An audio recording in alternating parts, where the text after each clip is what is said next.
Lockdown की वजह से हमारी जिंदगी थम सी गई है, लेकिन सरकार नहीं रुकी है। सरकार लगातार कोरोना से देशवासियों को बचाने के प्रयास में जुटी हुई है। राज्यों के साथ मिलकर कोविड अस्पताल, लैब, वेंटिलेटर इत्यादि की व्यवस्थाओं में सरकारी मशीनरी जुटी रही। नतीजे में इन 30 दिनों में 2 गुना लैब तो 4 गुना रफ्तार से कोरोना विशेष अस्पताल तैयार किए गए।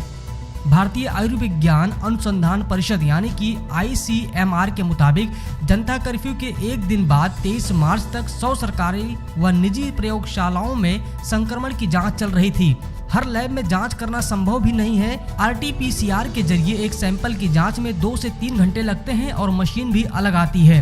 बावजूद इसके 23 अप्रैल तक देश में 325 सरकारी व निजी लैब में कोरोना जांच चल रही है। ठीक इसी तरह स्वास्थ्य मंत्रालय के अनुसार 23 मार्च को देश में 163 कोविड अस्पताल थे, जिनमें 41,974 बिस्तरों की क्षमता थी।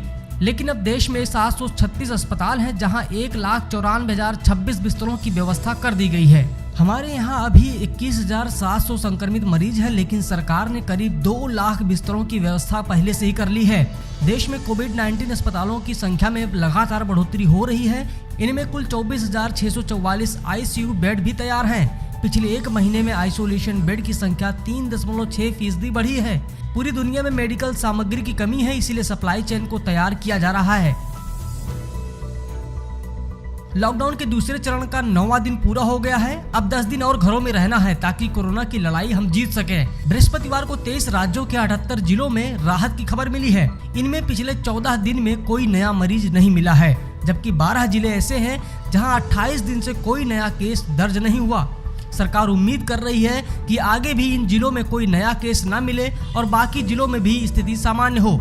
स्वास्थ्य मंत्रालय के अनुसार अभी तक 4 जिले ऐसे हैं जिनमें नया केस 28 दिन से नहीं मिला है।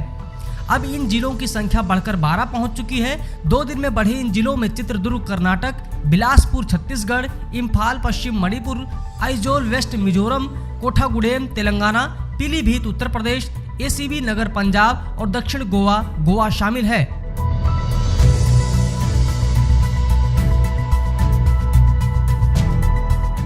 भारतीय आयुर्विज्ञान अनुसंधान परिषद यानी कि ICMR के अनुसार देश में कोरोना वायरस की जांच अब 5 लाख के पार हो चुकी है। बृहस्पतिवार तक देश में 4,85,172 लोगों के 5,05,42 सैंपल की जांच हो चुकी है। महानिदेशक डॉक्टर बलराम भार्गव ने कहा कि लॉकडाउन का 1 महीना पूरा हो गया है। हमने टेस्टिंग को हथियार के तौर पर इस्तेमाल किया। टेस्टिंग की क्षमता बढ़ाने की कोशिश लगातार जारी है। आपको ये खबर कैसी लगी, ये जानकारी कैसी लगी, हमें कमेंट करके बताना मत भूलिए। देखते रहिए पूर्वांचल सियासत।